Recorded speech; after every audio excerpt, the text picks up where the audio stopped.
අදත් ඔයාලව සාදරයෙන් පිළිගන්නවා මගේ අලුත්ම CSS series එකේ 3 වෙනි වීඩියෝ එකට. අද අපි බලමු inline CSS ගැන. හරි එහෙනම් අපි යමු වීඩියෝ එකට.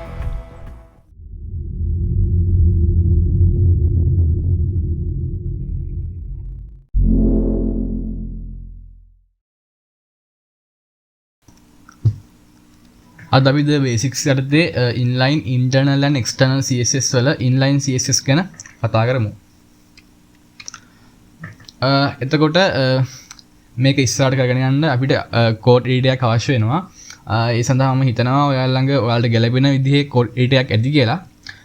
එහෙම නැති කෙනෙක් ඉන්නවා නම් මම පළවෙනි ලින්ක් එක දාන්නම් කොහොමද මේ Visual Studio Code ඉන්ස්ටෝල් කරගන්න කියලා. ඒ වගේම මම සජෙස්ට් කරනවා මේ Visual Studio Code ඔයාලගේ වැඩ කටයුතු වලට යොදා ගන්න කියලා. මොකද ඉස්සරහටත් මේ ගොඩක් ප්‍රයෝජනවත් වෙයි.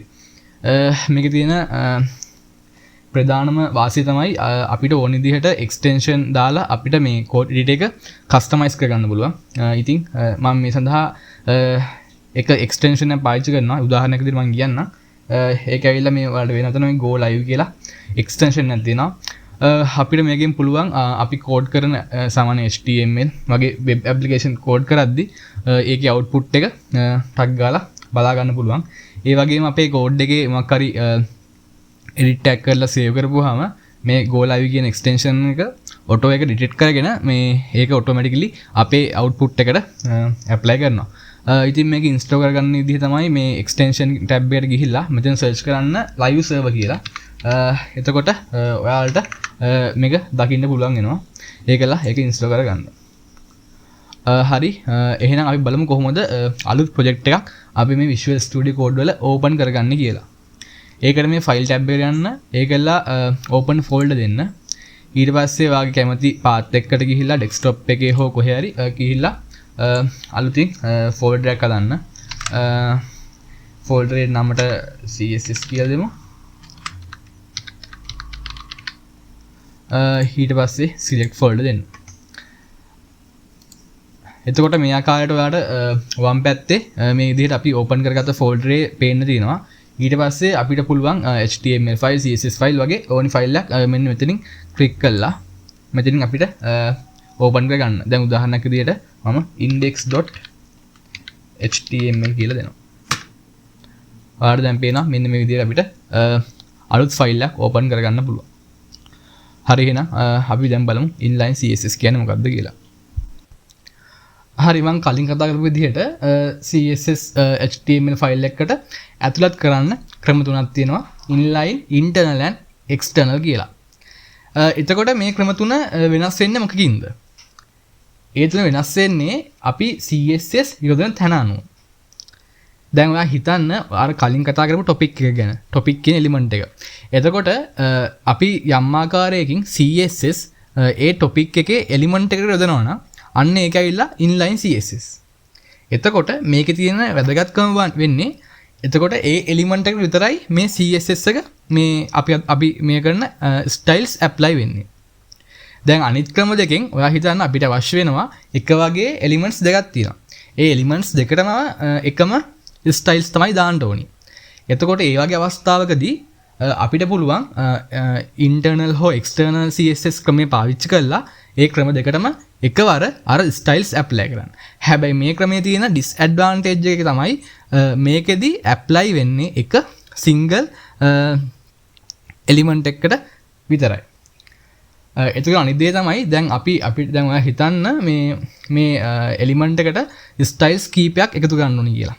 එතකොට මේ අර element එකේ අර code එකේ දිග වැඩි වෙනවා. එතකොට අපිට කියවන්න අමාරුයි වගේ එක මේ එක disadvantages එනවා. ඒ හින්දා මේකේ disadvantages කීපයක්ම තියෙනවා.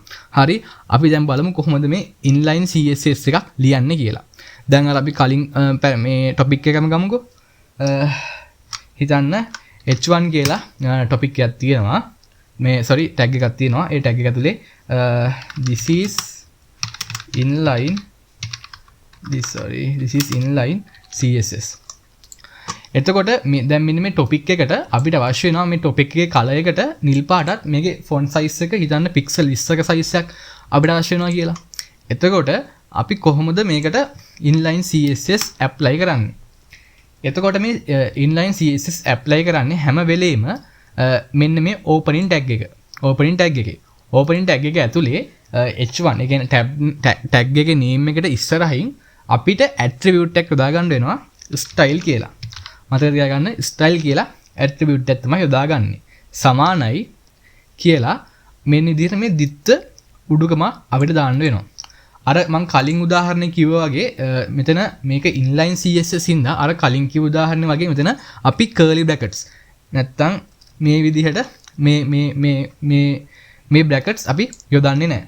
මෙතන ඒ වෙනුවට තමයි මේ විදිහට දිත්ත උඩුකම දාන්නේ. එතකොට curly brackets වෙනුවට දිත්ත උඩුකම දාලා අපිට අවශ්‍ය styles declare කරන්න පුළුවන්. දැන් හිතන්න මේ color එක. එතකොට color කියන property එක දැම්මා. එතකොට value එකයි property එකයි වෙන් කරන්න colon එක එහෙම නැත්නම් දෙතිත දැම්මා. ඊට පස්සේ අපි color එක blue වගේ color එකක් දාමු. ඊට පස්සේ ඊළඟ style එක අපිට declare කරන්න ඕනේ. එතකොට ඊළඟ style එක declare කරන්න අපි මොකද්ද භාවිතා කරන්නේ? ඒ කියන්නේ styles දෙකක් වෙන් කරන්න අපි භාවිතා කරනවා මෙන්න මේ semicolon කියන එක කෙනාව. ඊට පස්සේ අපි ඊළඟ style එක declare කරනවා. හිතන්න font size එක අපි. font size එක අපි declare කරමු. font size එක හිතන්න අපිට 25යි px අවශ්‍යයි කියලා. දැන් මේක රන් කරපුවාම this is inline css කියන එකේ color එක blue වෙලා මේකේ size එක pixel 25ක් වෙලා තියෙන්න ඕනි. දැන් බලමු අපි මේක රන් කරලා. ඔයාලට පේනවා මේ this is inline css කියන එක නිල් පාට වෙලා මේකේ size එක pixel 25ක් වෙලා අපි පොඩ්ඩක් ඕනනම් මේ style ටික අයින් කරලා බලමු කොහොමද මේක තියෙන්නේ කියලා. style අයින් කරපුවාම මෙන්න මේ විදිහට තමයි අපිට display වෙන්නේ. දැන් display මේ styles apply කරපුවාම මෙන්න මේ විදිහට ඒක හැදෙනවා. ඕනනම් මේක size එක තව වැඩි කරමු 50 pixel වගේ මෙන්න මේ විදිහට අපිට පුළුවන් අපිට අවශ්‍ය විදිහට එක single element එකකට මේ විදිහට styles දෙන්න.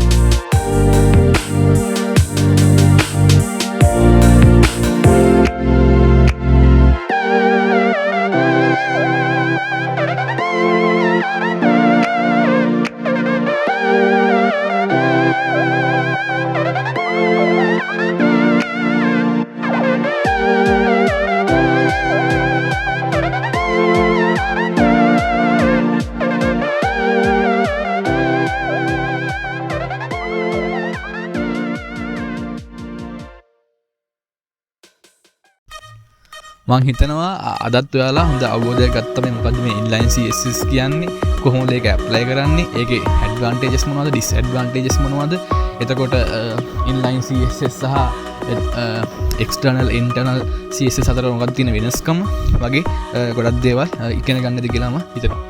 හරි එහෙනම් අපි ඊළඟ වීඩියෝ එකෙන් හම්බෙමු. Stay awesome, happy coding.